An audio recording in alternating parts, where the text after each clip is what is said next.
يا الله يا رحمن يا رحيم يا كريم. الحمد لله رب العالمين والصلاة والسلام على سيد المرسلين محمد وعلى آله وأصحابه أجمعين، أما بعد. فأعوذ بالله من الشيطان الرجيم، بسم الله الرحمن الرحيم.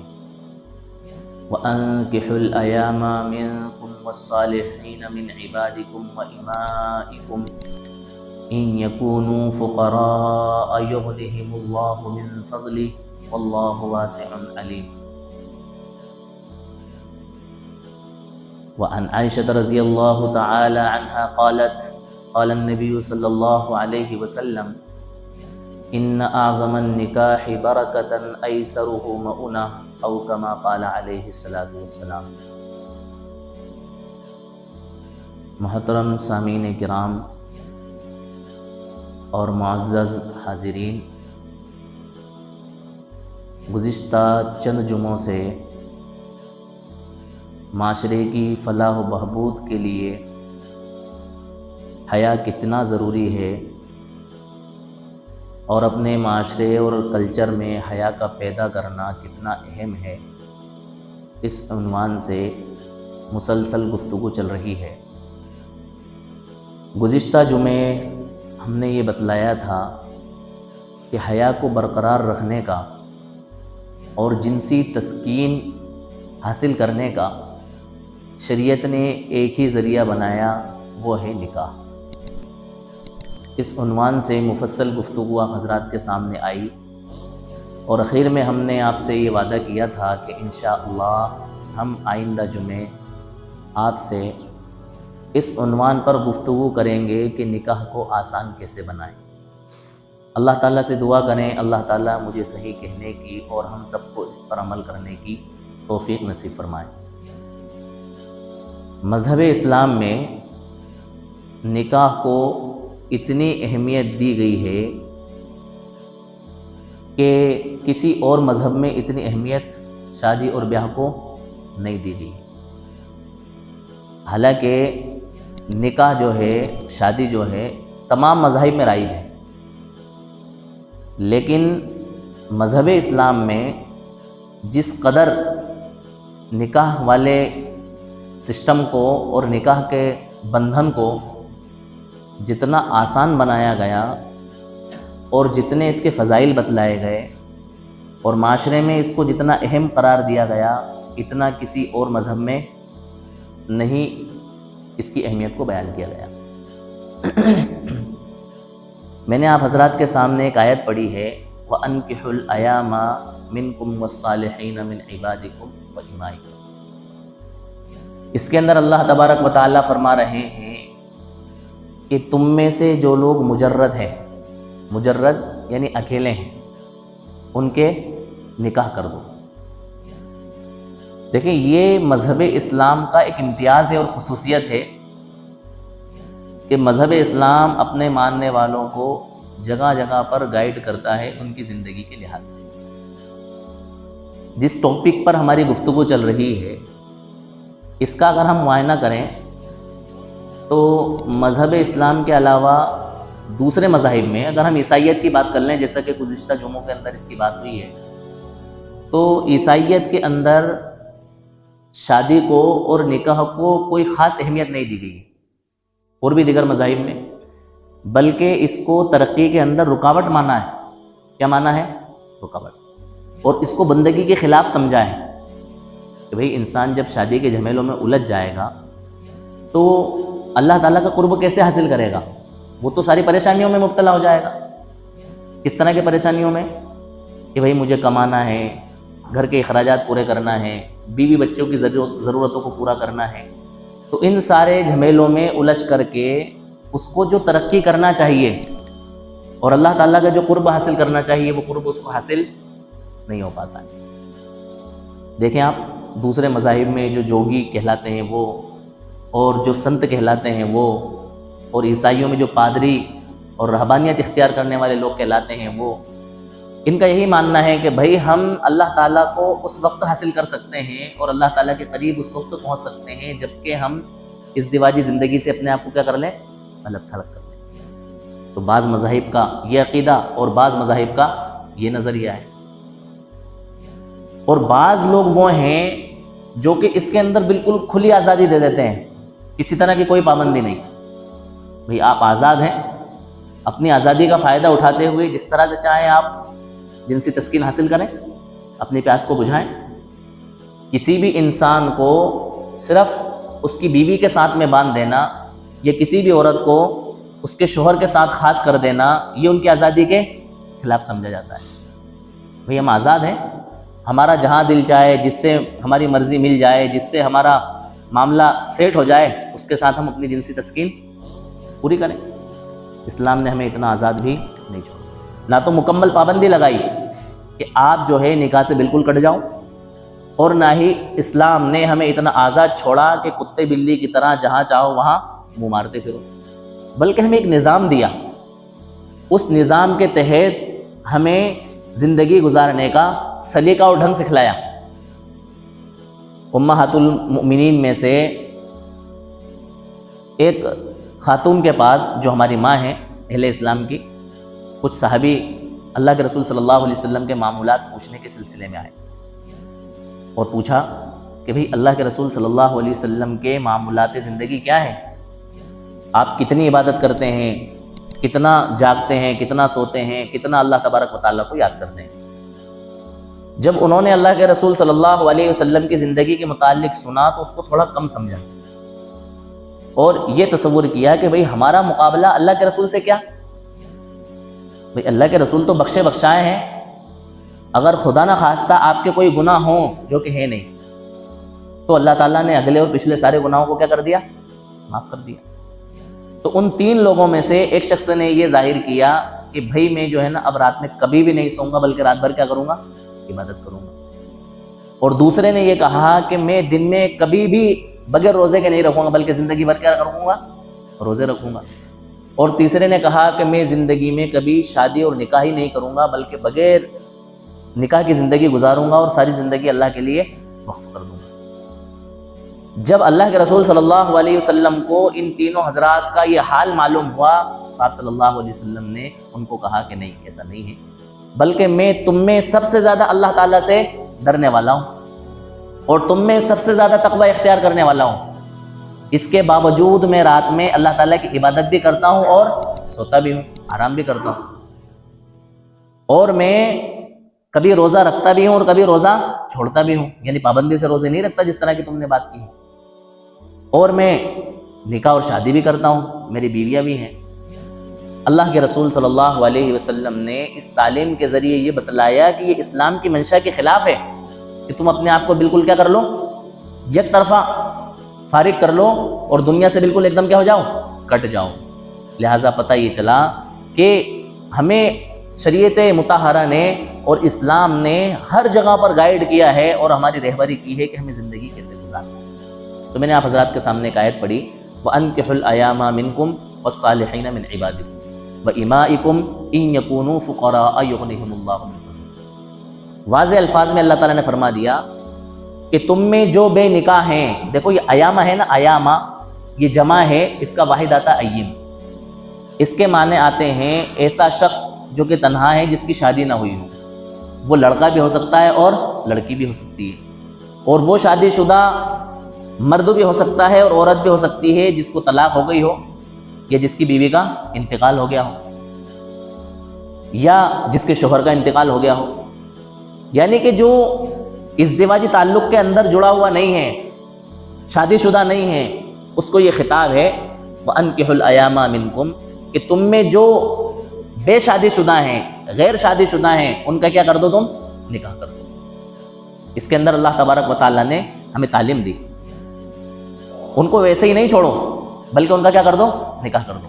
ایک موقع پر اللہ کے رسول صلی اللہ علیہ وسلم نے فرمایا، یا معاشر الشباب من استطاع منکم الباءۃ فلیتزوج فإنہ اغض للبصر واحسن للفرج۔ اے نوجوانوں کی جماعت، تم میں سے جو شخص ازدواجی زندگی کے جو معاملات ہیں ان کو اور ان اخراجات کو اٹھانے کی طاقت رکھتا ہو، من استطاع منکم الباءۃ فلیتزوج، تو اس کو چاہیے کہ وہ کیا کر لے؟ نکاح کر لے۔ کیوں؟ فإنہ اغض للبصر واحسن للفرج، یہ نکاح کرنا جو ہے تمہاری نگاہوں کی حفاظت اور تمہاری شرمگاہوں کی حفاظت کا ذریعہ ہے۔ اللہ کے رسول نے اپنی اس حدیث مبارکہ کے اندر تعلیم دی کہ اگر ہم اپنی نگاہوں کو اور اپنی شرمگاہوں کو محفوظ رکھنا چاہتے ہیں، ان کی حفاظت کرنا چاہتے ہیں، تو اس کے لیے بہتر طریقہ شریعت نے یہی بنایا کہ ہم اپنے آپ کو ازدواجی تعلق میں باندھ لیں، ازدواجی بندھن میں باندھ لیں، اور اپنے آپ کو ہم شادی شدہ ثابت کر لیں، ظاہر کر لیں۔ یہ شریعت نے ہمیں تعلیم دی ہے، اور اس کے لیے شریعت نے نکاح کو آسان ہی نہیں بلکہ آسان تر بنایا۔ کتنا آسان بنایا کہ کسی مذہب میں ہمیں اتنی سہولت اور اتنی آسانی مل ہی نہیں سکتی جتنی آسانی شریعت نے نکاح کے معاملے میں رکھی ہے۔ کسی اور مذہب میں اگر ہم اس شادی کو دیکھنے کے لیے جائیں تو ہمیں اتنی آسانی نہیں مل سکتی۔ اتنا آسان شریعت نے ہمارے لیے کیا بنایا؟ نکاح بنایا۔ آپ صلی اللہ علیہ وسلم کے زمانے میں کوئی شخص بغیر شادی شدہ نہیں ہوتا تھا، کوئی خاتون غیر شادی شدہ نہیں ہوا کرتی تھی، کسی بھی عمر کی خاتون ہو اس کا نکاح ہو جایا کرتا تھا۔ اس کے لیے نکاح کرنا کیا ہوتا تھا؟ آسان ہوتا تھا۔ ایسا معاشرہ اللہ کے رسول صلی اللہ علیہ وسلم نے تشکیل دیا اور نکاح کو ایک ایسے انداز میں لوگوں کے سامنے پیش کیا شریعت کی روشنی میں کہ جو لوگوں پر بوجھ نہ بنے، جو مشکل پیدا نہ کرے، پریشانی کا سبب اور ذریعہ نہ بنے۔ اتنا آسان شریعت نے کیا بنایا؟ نکاح بنایا۔ ایک عورت اللہ کے رسول صلی اللہ علیہ وسلم کی خدمت میں حاضر ہوئی اور آپ سے عرض کیا، اللہ کے رسول آپ مجھ سے نکاح کر لیجئے یا کسی اور سے میرا نکاح کرا دیجئے۔ اللہ کے رسول خاموش رہے۔ اتنے میں ایک صاحب آپ کے پاس میں بیٹھے ہوئے تھے، انہوں نے کہا اللہ کے رسول ان سے آپ میرا نکاح کرا دیجئے۔ اللہ کے رسول نے کہا تمہارے پاس کچھ ہے؟ انہوں نے کہا کہ نہیں اللہ کے رسول میرے پاس تو کچھ بھی نہیں ہے۔ فرمایا کہ دیکھو کچھ ہوگا تمہارے پاس۔ فرمایا اللہ کے رسول میرے پاس کچھ بھی نہیں ہے۔ فرمایا جاؤ گھر جا کر کے دیکھو، ہو سکتا ہے تمہارے پاس کچھ ہو تو میں اس کے بدلے میں تمہارا کیا کر دوں؟ نکاح کر دوں۔ وہ صاحب گھر گئے اور تشریف لائے، اللہ کے رسول میرے پاس کچھ بھی نہیں ہے، میں خالی ہاتھ ہوں۔ فرمایا تمہارے پاس لوہے کی انگوٹھی تو ہوگی؟ فرمایا کہ اللہ کے رسول وہ بھی میرے پاس میں نہیں ہے۔ اللہ کے رسول نے فرمایا تمہیں جو قرآن شریف یاد ہے وہ قرآن شریف آپ اس خاتون کو سکھا دینا، اس کے بدلے میں تمہارا نکاح ان سے کرا دیتا ہوں۔ بتاؤ اتنا آسان کوئی کام ہو سکتا ہے؟ کیسی پیاری تعلیم اللہ کے رسول صلی اللہ علیہ وسلم کی۔ یہ جو قرآن شریف سکھلانے کا معاملہ ہے، یہ اللہ کے رسول صلی اللہ علیہ وسلم نے قرآن شریف سکھلانا مہر قرار دے دیا کن کا؟ ان خاتون کا، کہ آپ جو ہے مہر میں ان کو کچھ نہیں دے سکتے، آپ کے پاس دینے کے لیے کچھ بھی نہیں ہے، تو بطور مہر کے آپ ان کو کیا کر دینا؟ قرآن شریف سکھلا دینا، یہی آپ کے مہر کے لیے کیا ہو جائے گا؟ کافی ہو جائے گا۔ اب مہر میں کیا تعلیم قرآن مہر کے طور پر دیا جا سکتا ہے یا نہیں دیا جا سکتا، یہ ایک الگ مسئلہ ہے، اس کو ہم مہر کے عنوان پر جب گفتگو ہوگی اس وقت میں سمجھیں گے۔ تو صرف سمجھنا اتنا ہے کہ اللہ کے رسول صلی اللہ علیہ وسلم نے نکاح کو صرف اس وجہ سے نہیں ٹالا کہ تمہارے پاس کچھ نہیں ہے، یا تمہارے پاس مال اکٹھا ہو جائے تو تم کیا کرنا؟ نکاح کرنا، یا پہلے تم کچھ بندوبست کرو، گھر کا انتظام کرو، عورت کے لیے کپڑے لتوں کا انتظام کرو، اس کے لیے زیورات کا انتظام کرو، بڑا سا ہال بک کرو، ٹینٹ کا انتظام کرو، کھانے کے لیے کسی باورچی کا انتظام کرو، بھٹیارے کو دیکھو، نہیں، بلکہ اللہ کے رسول نے اسی مجلس میں ان خاتون کا کیا کر دیا؟ نکاح۔ اتنا آسان آپ نے نکاح کو بنایا۔ ایک شخص آیا آپ کے پاس، جیسے ہم نے نکاح مشکل بنا لیا نا، کبھی کبھار ہم نے اپنے ذہن سے اپنے دماغ سے بہت ساری چیزیں گھڑ لی ہوتی ہیں اور اپنے اوپر ان کو مسلط کر لیا ہوتا ہے۔ ایک شخص آیا کہنے لگا اللہ کے رسول میں جہاں کہیں نکاح کا پیغام بھیجتا ہوں کوئی مجھے اپنی لڑکی نہیں دیتا ہے، انکار کر دیا جاتا ہے، میرے پیغام کو ٹھکرا دیا جاتا ہے۔ اس پیغام کو ٹھکرانے کی وجہ یہ بن رہی تھی کہ وہ جو شخص تھے وہ ایسا کاروبار کیا کرتے تھے جو کاروبار معاشرے میں پسندیدہ نہیں سمجھا جاتا ہے۔ پچنا لگانے کا کام وہ کیا کرتے تھے، حجامت جس کو کہتے ہیں، فاسد خون اور خراب خون جو انسان کے جسم سے نکالا جاتا ہے نا، حجامہ کرانا جس کو کہتے ہیں آج کے زمانے میں، پہلے بھی حجامہ کہا جاتا تھا، تو وہ حجامہ لگانے کا کیا کرتے تھے؟ کام کیا کرتے تھے۔ اس کام کو گھٹیا کام تصور کیا جاتا ہے، جس طرح سے چمڑے کا کام کرنا ایک گھٹیا کام تصور کیا جاتا ہے، نائی کا کام کرنا ایک گھٹیا کام تصور کیا جاتا ہے، ختنہ کرنے کا کام ایک گھٹیا کام تصور کیا جاتا ہے، اسی طرح سے اس کام کو کیا تصور کیا جا رہا تھا معاشرے میں؟ گھٹیا کام تصور کیا جا رہا تھا، اس لیے آپ کو کوئی لڑکی نہیں دے رہا تھا۔ اللہ کے رسول صلی اللہ علیہ وسلم نے پوچھا آپ کا قبیلہ کون سا ہے؟ فرمایا نو بیازا، میرے قبیلے کا نام کیا ہے؟ نو بیازا۔ اللہ کے رسول صلی اللہ علیہ وسلم نے اس قبیلے میں خبر پہنچائی کہ ان صاحب کا آپ کیا کرا دیں؟ نکاح کرا دیں۔ اس طرح سے اللہ کے رسول صلی اللہ علیہ وسلم نے نکاح کو کیا بنایا؟ آسان بنایا۔ ہمارے معاشرے میں نکاح کتنا مشکل ہو گیا۔ کل میری ایک تقریباً 35 سال کے شخص سے ملاقات ہوئی، غیر شادی شدہ ہے، اللہ کی قسم اس کی آنکھوں میں آنسو تھے۔ میں نے اس سے یہ کہا کہ میں بھی تمہارے نکاح کی کوشش میں ہوں، تو وہ کہہ رہا تھا مولوی صاحب میں ایک اور مولوی صاحب سے کہہ رہا تھا اور ان کے سامنے میں رو دیا، میرے پاس کیا نہیں ہے؟ وہ کہنا کہ میرے پاس 3 لاکھ روپے جو ہے نا جڑے ہوئے رکھے ہوئے ہیں، اگر کسی کو پیسے کی ضرورت ہے اور ایسا لگ رہا ہے کہ نہیں میرا خود کا گھر ہے، میرے پاس 3 لاکھ روپے کی جو ہے نا آمد رکھی ہوئی ہے، رقم رکھی ہوئی ہے، لیکن میرے پاس کوئی نکاح کا نہیں، میرے سے کوئی نکاح کرنے کو تیار نہیں ہے، کسی جگہ جہاں کہیں بھی میری بات ڈالی جاتی ہے، جہاں کہیں نکاح کا پیغام بھیجا جاتا ہے، میرا نکاح کا پیغام کیا ہو جاتا ہے؟ رد ہو جاتا ہے۔ تو اس معاشرے کو ہم نے جو ہے نا دوسرے کلچروں سے اور دوسری تہذیبوں سے اتنی مشکلات میں ڈال دیا ہے کہ اس کے لیے ہمیں بڑی جد و جہد اور بڑی محنت کرنا پڑے گی۔ اللہ کے رسول صلی اللہ علیہ وسلم کا اسوہ اور صحابہ کرام کا عمل ہمارے لیے جو ہے نا آئیڈیل ہے۔ ہم دیکھیں صحابہ کرام کی زندگی اور اللہ کے رسول صلی اللہ علیہ وسلم کے زمانے کی زندگی، کتنا آسان ان کے زمانے میں نکاح ہوا کرتا تھا۔ حضرت عاتقہ بن زید رضی اللہ تعالی عنہ، یہ ایک صحابیہ ہیں، ان کو زوجۃ الشہداء کہا جاتا ہے۔ کیا کہا جاتا ہے؟ زوجۃ الشہداء، اس کا مطلب ہوتا ہے شہیدوں کی بیوی۔ اب بتائیں کتنے شوہر ان کے ہوں گے جس کی وجہ سے اور سبھی شہید ہو گئے کہ ان کو کیا کہا جا رہا ہے؟ زوجۃ الشہداء کہا جا رہا ہے، ان کا لقب پڑ گیا زوجۃ الشہداء۔ حضرت عاتقہ بن زید رضی اللہ تعالی عنہ نے نکاح کیا حضرت ابو بکر رضی اللہ تعالیٰ عنہ کے لڑکے حضرت ابو بکر کے بیٹے حضرت عبداللہ رضی اللہ تعالیٰ عنہ سے۔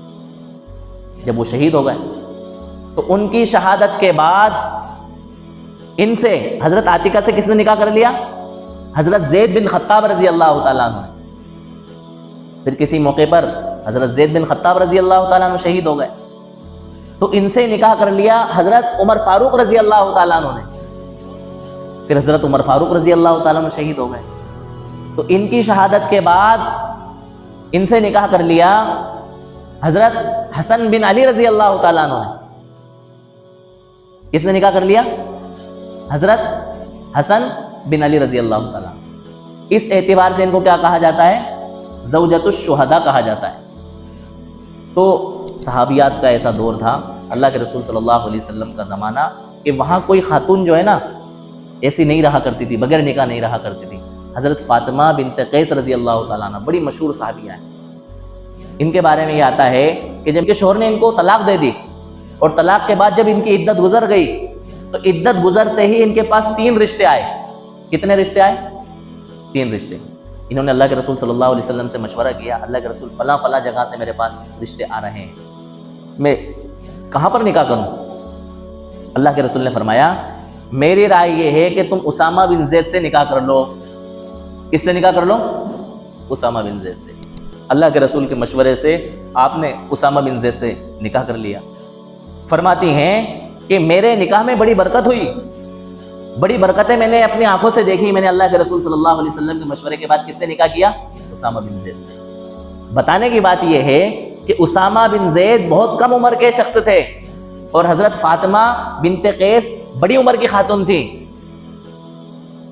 تو انہوں نے عمر کا تفاوت نہیں دیکھا بلکہ مناسب رشتہ ملا اور اس رشتے کو کیا کر دیا؟ انجام دے دیا۔ آپ نے عمر کا فرق نہیں سمجھا کہ بھئی حضرت اسامہ کی کیا عمر ہے اور میری کیا عمر ہے، میری عمر اتنی اور اسامہ کی عمر اتنی کم عمر، اور حضرت اسامہ نے بھی یہ محسوس نہیں کیا کہ میری اتنی کم عمر اور حضرت فاطمہ کی اتنی عمر۔ بغیر عمر کا لحاظ رکھتے ہوئے صرف اپنے لیے صحیح سمجھا اور مناسب سمجھا، اس رشتے کو کیا کر لیا؟ انجام دیا۔ تو ہماری شریعت نے ہمیں نکاح کے لیے ایسا آسان طریقہ بتلایا اور ایسا آسان رواج ہمارے معاشرے میں دیا کہ جس کو ہم چھوڑ کر کے بڑی پریشانیوں میں اور بڑی مصیبتوں میں کیا ہو گئے؟ مبتلا ہو گئے۔ آج ہمارے لیے بچے اور بچیوں کے رشتے کرنا ایک درد سر بن گیا، مشکل چیز بن گیا، حالانکہ ہماری شریعت نے فرمایا، اللہ کے رسول صلی اللہ علیہ وسلم فرماتے ہیں ان اعظم النکاح برکتن ایسرہ مؤونہ، کہ سب سے بابرکت نکاح وہ ہے جس کا خرچ سب سے کم ہو۔ کیا فرمانا اللہ کے رسول؟ برکت والا نکاح۔ بھئی ہم ہر چیز میں برکت چاہتے ہیں کہ نہیں؟ جب ہم کھانا بناتے ہیں شادی کا تو ہم اپنے مخصوص لوگوں سے درخواست کرتے ہیں، صاحب دعا کرنا اللہ برکت دے دے، ہے نا؟ ہمیں ڈر ہوتا ہے کہیں ایسا نہیں ہو کہ ہمارا کھانا کم پڑ جائے، ہماری بعد میں تھوڑی سی لوگوں میں بے عزتی ہو، ہمیں ذلت کا سامنا کرنا پڑے، ہمیں منہ تھوڑا سا چھپانا پڑے، اس کے لیے ہم کیا کہتے ہیں؟ صاحب دعا کرنا کہ اللہ عافیت کے ساتھ نمٹا دے۔ تو ہم طریقہ وہ اختیار نہیں کر رہے ہیں جو ہمیں بتلایا گیا ہے، بلکہ طریقہ ہم اپنی من مرضی کا اختیار کر رہے ہیں، اور اس میں ہم کیا امید رکھ رہے ہیں کہ ہمارے کھانے میں کیا ہو جائے؟ برکت ہو جائے۔ اور اللہ کے رسول برکت کس میں فرما رہے ہیں؟ کہ سب سے برکت والا نکاح وہ ہے جس میں خرچہ سب سے کم ہو۔ کم کس کو کہہ سکتے ہیں آپ اندازہ لگائیں؟ کم کی ڈیفینیشن کیا ہے؟ کم کی ڈیفینیشن یہ ہے کہ جس کے اندر ایک پیسے کا بھی خرچہ نہ ہو۔ قاعدے کی بات تو یہ ہے، بات سمجھ میں آ رہی؟ وہ نکاح کیا ہے؟ سب سے بابرکت ہے۔ حضرت عبد الرحمن بن عوف رضی اللہ تعالیٰ عنہ اتنے امیر کہ اللہ تبارک و تعالیٰ نے ایسا دولت سے آپ کو نوازا تھا، علماء فرماتے ہیں کہ آپ کے انتقال کے بعد جو سونا آپ نے چھوڑا اس کو تقسیم کرنے کے لیے اس کو کلہاڑیوں سے کاٹا گیا۔ کیسے کاٹا گیا؟ جیسے لکڑیاں کاٹتے ہیں نا کلہاڑیوں سے، اس کے ٹکڑے کرتے ہیں، اس طرح سے کلہاڑیوں سے اس سونے کے کیا کیے گئے؟ ٹکڑے کیے گئے۔ اور عشرہ مبشرہ میں سے ہیں، عشرہ مبشرہ ان 10 صحابیوں کو کہا جاتا ہے جن کے بارے میں اللہ کے رسول صلی اللہ علیہ وسلم نے دنیا میں ہی جنتی ہونے کی بشارت دے دی۔ ان میں سے اگر حضرت عبد الرحمن بن عوف اپنی شادی میں چاہتے تو ساری دنیا کو اکٹھا کر لیتے، ساری دنیا کے بادشاہوں کو بلاتے، کہنا کہ بھئی اس کو بھی بلاؤ، اس کو بھی بلاؤ، اس کو بھی بلاؤ، لیکن آپ کی شادی کی سادگی کا یہ عالم ہے کہ آپ نے اللہ کے رسول صلی اللہ علیہ وسلم کو بھی اپنی شادی میں نہیں بلایا۔ بتاؤ آپ، اللہ کے رسول جیسی ہستی دنیا میں کون ہو سکتی ہے جن کے لیے ساری کائنات بنائی گئی، جن کے طفیل میں ساری دنیا کو بنایا گیا؟ آپ نے آپ کو بھی نہیں بلایا، آسانی کے ساتھ نکاح کر لیا۔ شادی کے دوسرے دن اللہ کے رسول نے آپ کے کپڑوں پر پیلا رنگ لگا ہوا دیکھا۔ آپ نے پوچھا عبد الرحمن کیا بات ہے، میں آپ کے کپڑوں پر زرد رنگ لگا ہوا دیکھ رہا ہوں۔ عبد الرحمن رضی اللہ تعالیٰ عنہ نے فرمایا اللہ کے رسول میں نے ایک خاتون سے نکاح کر لیا ہے۔ اللہ کے رسول نے یہ بھی نہیں کیا کہ ہمیں بتایا تک نہیں، نکاح کس سے پڑھوایا؟ ہم سے پوچھا تک نہیں، ہم سے مشورہ تک نہیں کیا اور تم نے نکاح کر لیا؟ نہیں نہیں، اللہ کے رسول نے فرمایا عبد الرحمن ولیمہ کرو، اگرچہ ایک بکری کے ذریعے ہی کیوں نہ ہو، مختصراً آپ بہت بڑا ولیمہ مت کرو، اگرچہ ایک بکری کے ذریعے کرو لیکن ولیمہ کر دو۔ ولیمہ کرنا کیا ہے؟ مسنون ہے۔ ولیمے کا جب مسلسل ہم ایک ٹاپک ولیمے کا ہی بنائیں گے، اس کے اوپر انشاءاللہ ہم ولیمے کے عنوان سے گفتگو کریں گے، اس لیے صرف ہم شارٹ کرتے چل رہے ہیں۔ اللہ کے رسول نے کیا فرمایا؟ اولم ولو بشات، عبد الرحمن ولیمہ ضرور کرو اگرچہ ایک بکری کے ذریعے ہی کیوں نہ ہو۔ تو عبد الرحمن بن عوف رضی اللہ تعالیٰ عنہ جیسا صحابی جو کہ عشرہ مبشرہ میں سے ہے، اور اللہ کے رسول صلی اللہ علیہ وسلم جیسی ہستی دنیا میں موجود ہے، آپ کے سامنے روزانہ ملنا جلنا ہے، لیکن انہوں نے بھی بتانا، اللہ کے رسول کو بتانا بھی ضروری نہیں سمجھا اور نکاح کر لیا۔ ہم جیسا ہوتا تو پتہ نہیں کتنے سال تک یہ ارمان دل میں رکھتا کہ یار مجھے شادی میں تک نہیں بلایا، مجھے بتایا تک نہیں، میری اتنی عزت نہیں ہے، میری اتنی اہمیت نہیں ہے کہ مجھے آپ نکاح کے لیے نہیں بتا سکے، شادی میں نہیں بلا سکے، اپنے وہاں کھانے پہ نہیں بلا سکے۔ نہیں، اللہ کے رسول نے اس کے ذریعے میں تعلیم دی کہ آپ کے لیے اتنا ضروری نہیں ہے کہ شادی میں آپ جو ہے نا بڑے بڑے ہال بک کرائیں، آپ جو ہے بڑے بڑے گارڈن بک کرائیں، آپ 10-10 ہزار 8-8 ہزار لوگوں کے کھانے کرائیں، آپ شادی کے اندر جو ہے بے تحاشا مال کو خرچ کریں۔ ہم سارے ارمان جو ہے نا شادی بیاہ کے موقع پر نکالتے ہیں، ساری زندگی کے ارمان۔ بچے کی شادی کی عمر ہو گئی ہے 15 16 17 سال کے اندر بچہ شادی کے لائق ہو گیا ہے، ہم اس کے 15 16 17 سال کے بعد میں کم سے کم 10 سال تک ہم جو ہے نا اس کی شادی کے انتظامات کی تیاری کرتے ہیں۔ اتنے پیسے جوڑ لیں، اتنا محنت کر لیں، وہاں سے کما لیں، وہاں سے اکٹھا کر لیں، اس کو ہم جوڑ لیں، رقم اس سال خرید لیں، زیورات اس سال خرید لیں، اگلے سال جہیز خرید لیں گے، اگلے سال یہ کر لیں گے، وہ کر لیں گے، سارا جو ہے نا 10-15 لاکھ روپے ہم 2-3 دنوں کے اندر تباہ و برباد کر دیتے ہیں۔ صرف کائے کے نام پر؟ شادی کے نام پر. بھیا شادی زندگی میں ایک بار تو ہوتی ہے. ہم سارے ارمان اپنے شادی کے موقع پر نکالتے ہیں کہ بھئی پہلی بار تو شادی ہو رہی ہے, میرا پہلا تو بیٹا ہے, میری پہلی تو بیٹی ہے, میرے گھر میں پہلی تو شادی ہے, میں شادی نہیں کروں گا ایسے تو وہ کیا کہیں گے, میرے رشتہ دار کیا کہیں گے, سب کے وہاں کھانے آئے اور خود نے نہیں کھلایا. دیکھو چپکے سے اپنے بچے کی شادی کر لی, آسانی کے ساتھ جو ہے نا کسی کو نہیں بلایا, گھر ہی گھر کے اندر 2-4 لوگوں نے مل جڑ کر کے لڑکی کا کیا کر دیا, نکاح کر دیا. نہیں میرے دوست, ہمیں ان چیزوں کی فکر نہیں کرنا ہے. حضرت عبد الرحمن بن عوف نے نہیں سوچا کہ اللہ کے رسول کیا کہیں گے, اور اللہ کے رسول نے حضرت عبد الرحمن بن عوف سے نہیں کہا کہ تم نے ہمیں کیوں نہیں بلایا شادی کے اندر. ہمیں تو ان کو کیا کرنا ہے, فالو کرنا ہے. وہ ہمارے آئیڈیل ہیں, وہ ہمارے لیڈر ہیں, ان سے ہمیں تعلیم حاصل کرنا ہے. ہمیں دنیا کے کہنے والوں کی پرواہ نہیں کرنا ہے کہ کون کیا کہے گا.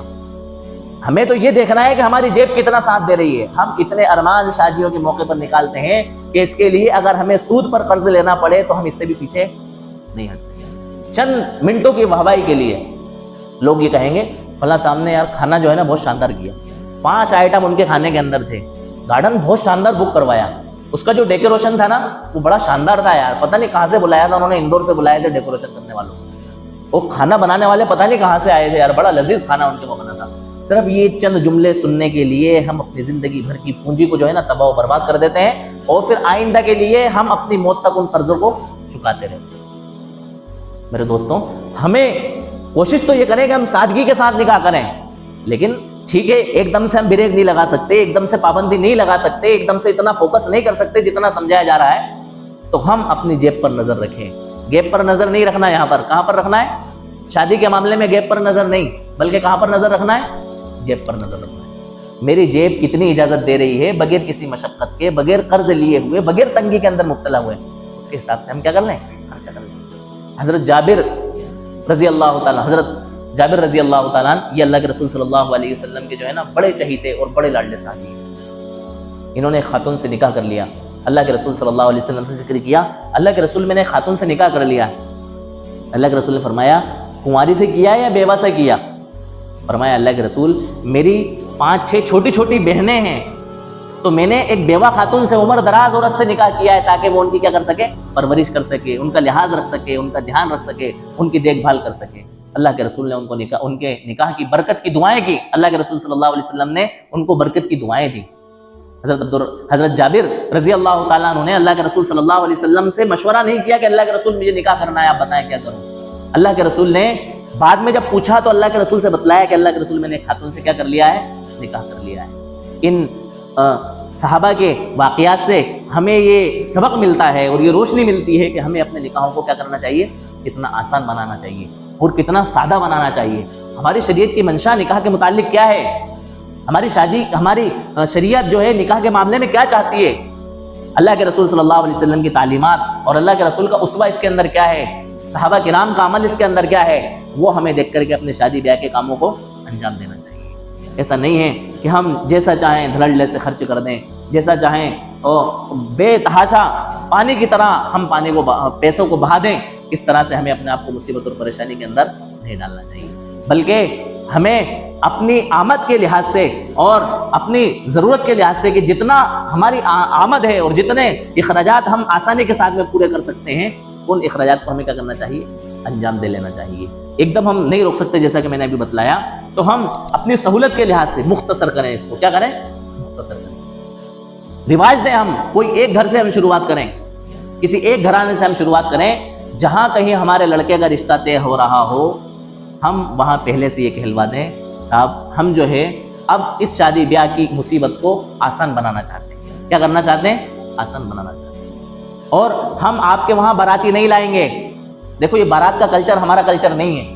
یہ بارات جو آیا نا ہمارے وہاں, یہ ہماری تہذیب نہیں ہے, یہ ہندوانہ مشرکانہ تہذیب ہے.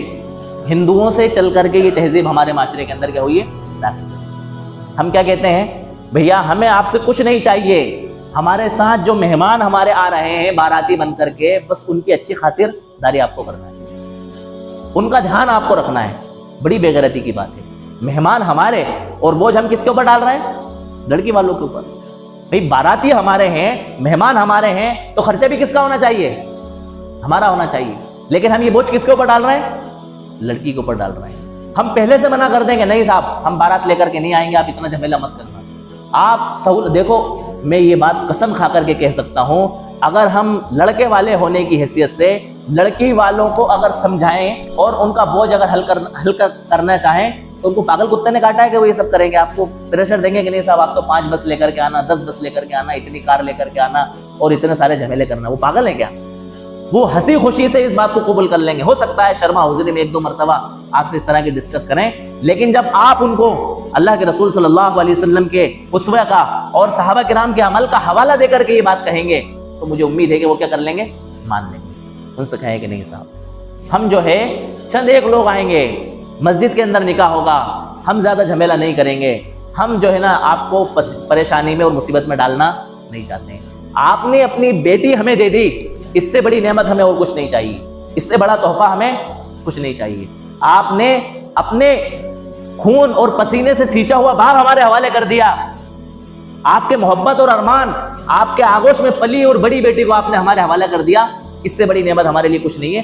ہمیں کسی طرح کا کھانا، کسی طرح کی بارات اور کسی طرح کا جھمیلہ آپ کے وہاں نہیں لانا۔ یہ جہیز ہے نا، جہیز جس نے مصیبت کے اندر ہمیں ڈالا ہوا ہے، یہ جہیز بھی ہماری تعلیم نہیں ہے، ہمارے معاشرے کا رواج نہیں ہے، یہ بھی گیروں کے کلچر سے ہمارے معاشرے کے اندر آیا ہے۔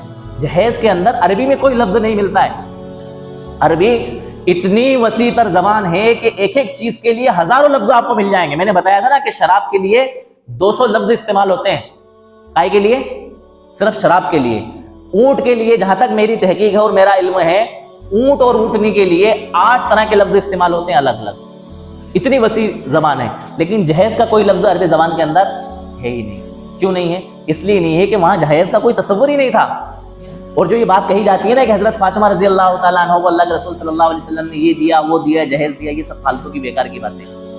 اللہ کے رسول صلی اللہ علیہ وسلم نے حضرت فاطمہ رضی اللہ تعالیٰ عنہ کو جو کچھ سامان دیا تھا وہ حضرت علی رضی اللہ تعالیٰ عنہ کے ہی پیسوں سے دیا تھا۔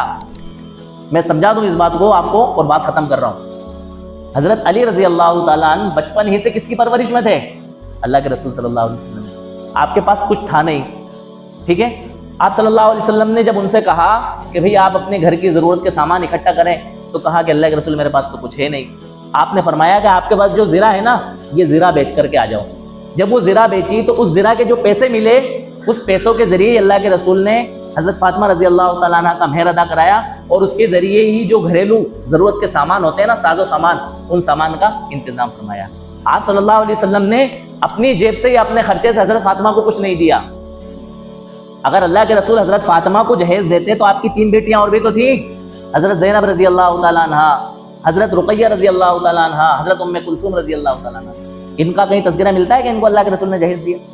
اللہ کے رسول نے جہیز نہیں دیا۔ تو یہ جو جہیز کی لعنت ہے نا یہ ہمارے معاشرے کی نہیں ہے، یہ بھی گیروں کے طریقے سے ہمارے اندر آئی ہے۔ ہم کوشش یہ کریں کہ اپنے نکاحوں کو کیا بنائیں؟ آسان بنائیں۔ آج کا ٹاپک اسی عنوان پر تھا کہ ہم نکاح کو آسان کیسے بنائیں، ڈیٹیل کے ساتھ ہم نے یہ گفتگو کی ہے۔ اللہ تعالی ہم سب کو عمل کرنے کی اور سمجھنے کی توفیق عطا فرمائے۔ آئندہ جمعے کو ہم نکاح کی فضیلت اور نکاح کے اندر کن چیزوں نے ہمارے نکاح کو مشکل بنا دیا ہے ان چیزوں کے اوپر گفتگو کریں گے۔ اللہ تعالی ہم سب کو عمل کرنے کی توفیق عطا فرمائے۔ وآخر دعوان ان الحمدللہ رب العالمین۔